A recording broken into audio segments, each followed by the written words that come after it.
All right, Michael, it's the position that moves the needle the most. The quarterback's coming up here in this NFL draft 7 days away. And I'm just fascinated by how many we could see go in the first round, how many could pan out to Oh, being you're productive falling in that trap. starters. Are you I'm falling in not that trap? I'm not falling in Are the you trap. falling for that? But I want to ask you, like, what are you hearing from people around the league? I know you got some buddies around the league about where do these quarterbacks stack up? Because I'm seeing some people with one, maybe even two going in the top 10, which finds it's hard to believe when you watch college football this past year, but we know the quarterback thirst is real. See, there you go. You just answered your own question. When you watch college football this year, you have a hard time. Like, I'll give you a per example. When I first watched Sam Howell at North Carolina, I thought, wow, this guy's going to be really good. He could be a top 5 pick. As a freshman, I thought, oh, wow, this guy's really good. Did some, looked at his background, all that stuff. And then as I watched him play at North Carolina, I didn't have that same feeling, The same thing happened with me with Zach Wilson. I first saw Zach Wilson.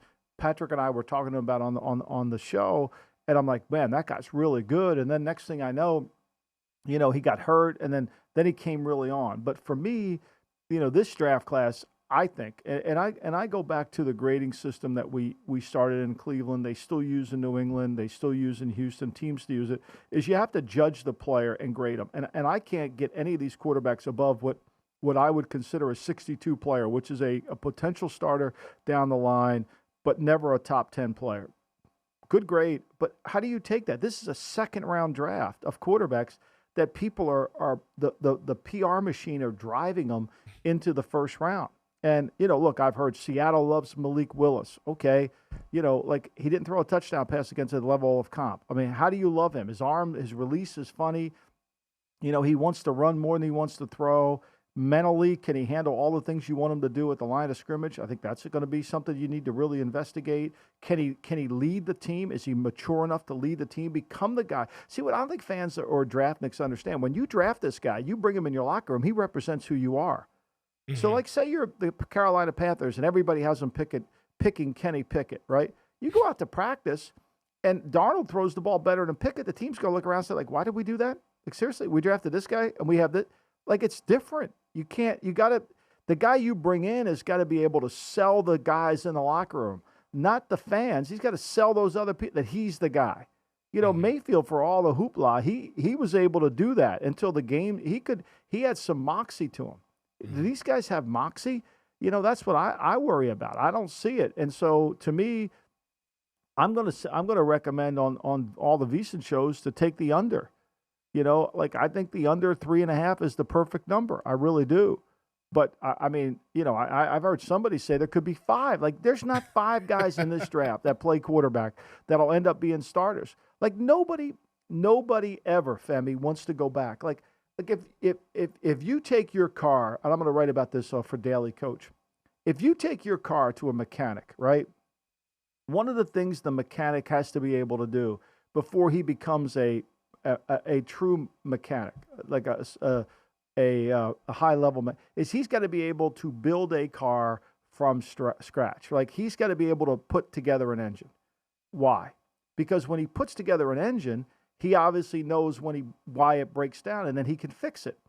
None of these teams have studied the litany of quarterbacks over the years and figured out why they've broken down. Like, when I talk about Willis, he has all the symptoms of quarterbacks that haven't been successful.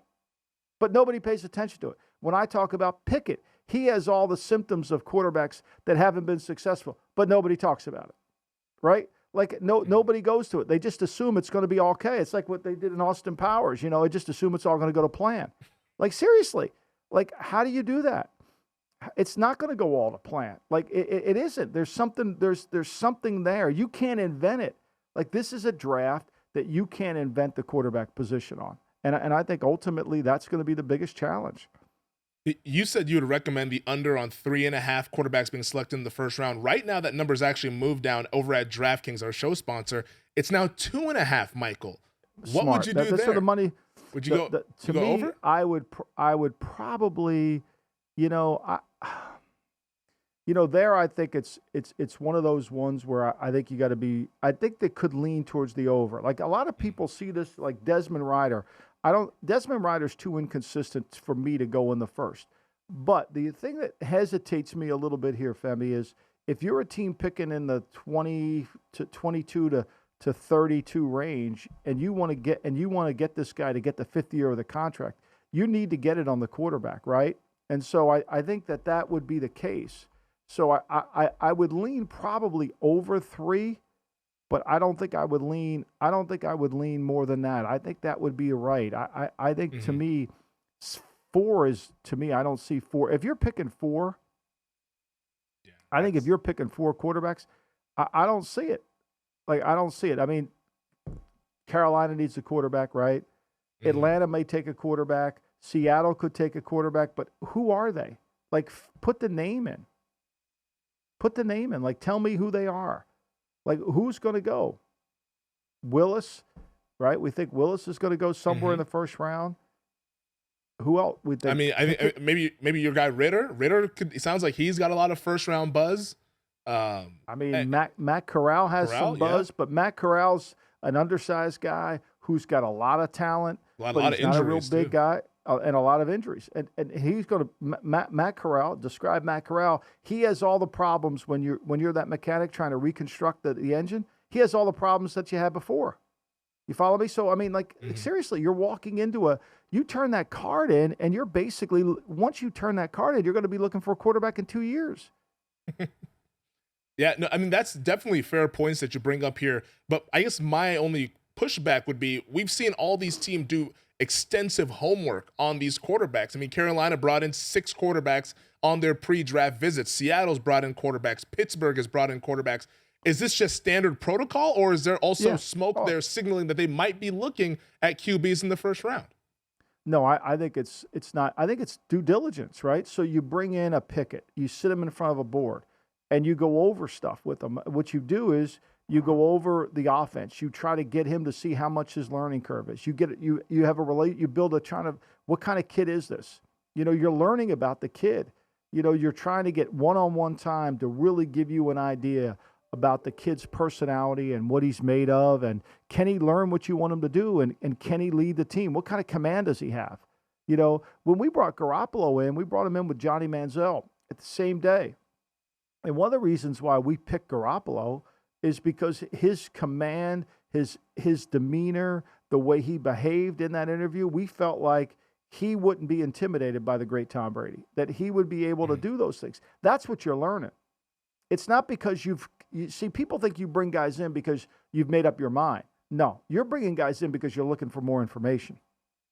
Yeah, I think that's a great point to put out, because everyone looks at it and says, oh, Carolina brought in Kenny Pickett. Here we go. Must be Pickett at 6. But I think that's an awesome point that you brought up there, that they're gaining more information on Pickett. It's not that they're sold on him. They're trying to see what he's all about.